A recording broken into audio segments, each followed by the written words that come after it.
We live in the weirdest timeline because for the first time in the history of forever, I actually think that this year's Diary of a Wimpy Kid movie is better than this year's Diary of a Wimpy Kid book. Oh, brother! This ought to be good. Does that mean the movie's really good, or does that mean the book's really bad, or is it just a mixture of both? Well, let's talk about it.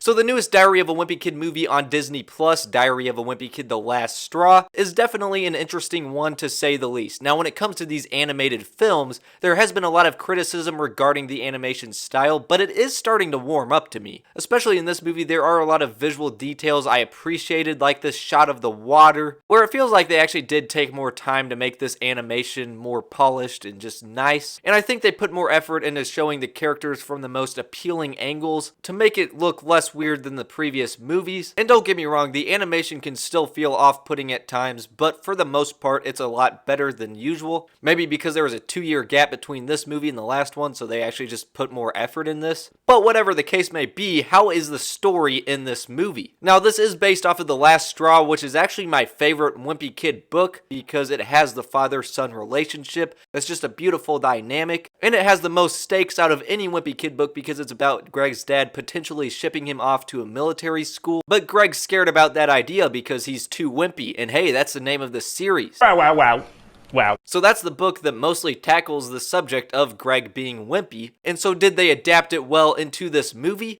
Now some of the plot points in here have been adapted in the live-action Dog Days and Roderick Rules movie because they did not make a live-action Last Straw movie. So some of what's in here we have seen before in live action, but I think in this case they did a good job of it having its own spin. And this movie still holds up on its own as something unique. And since Greg's worried about his dad shipping him off to Spag Union, similar to the book and Dog Days movie, he joins the Wilderness Explorers Club or whatever it's called. But I like what they did in here where he has specific goals from that club, where he's trying to earn leadership and activity badges. And so it gives him a reason to do a bunch of random stuff in this movie, like going to the gym, which was adapted from the Big Shot book, or joining the soccer team, which is adapted from The Last Straw, or trying to get the Student of the Week bumper sticker or whatever, which was adapted from Cabin Fever, as well as joining the Safety Patrol, which was adapted from the first book, and we also saw it in the movie, or running for Student Council, which was adapted from the original book as well. And so every plot point in here is inspired from a book or movie, but the combination of all of it makes this turn into its own story that is something unique and fresh. The father and son dynamic I think is done very well. I actually did really like the dad in all of these animated movies, but he didn't really have much screen time before this movie, and even though he's not as psycho as the live action version of the dad,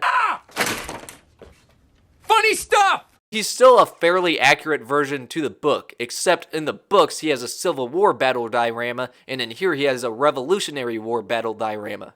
Also, some of the character designs for different characters are different from the books, which does annoy me a little because I like everything to be adapted perfectly, but it's not a huge deal. But hey, at least Patty Farrell was in this and had a book-accurate design unlike her live-action movie version. And just in terms of where the plot goes in this movie, I think it's overall done pretty well, but like the other movies, it's a bit too short. This might be about the longest of the animated movies, but it's only like an hour and 15 minutes or so. And I'm telling you, just an extra 10 or 15 minutes of character development instead of plot exposition would do wonders. But I mean, it is what it is. And on the same note of character development, there is one scene where Greg's on the safety patrol and he ends up terrorizing the kids. But unlike the book, he actually did it on accident, and that actually happens a lot throughout this movie. He's pretty much just clumsy and gets himself into sticky situations, but not because he's actually choosing to make bad choices. Like in the book, he was ruthless. He was actually chasing kids with a stick just because he was immature. And I feel like that would add to his character depth if he actually just like made a bad choice and then learned from it. And don't get me wrong, it doesn't completely ruin the movie because you still do get some of that where he's lying to his parents and he's trying to take advantage of Rally. But there are other points where I feel like there's just some missed opportunities where they could have had Greg make a selfish decision and then eventually learn from it, instead of him just being a victim of circumstance in some situations. But overall, at the end of the day, I did really enjoy this movie. Granted, I am the biggest Diary of a Wimpy Kid glazer of all time, but I think it's a movie where you love all the characters you want to love and you hate all the characters you want to hate. Patty Farrell, Manny Heffley, that stupid dog. Sorry guys, that dog just deserved to die.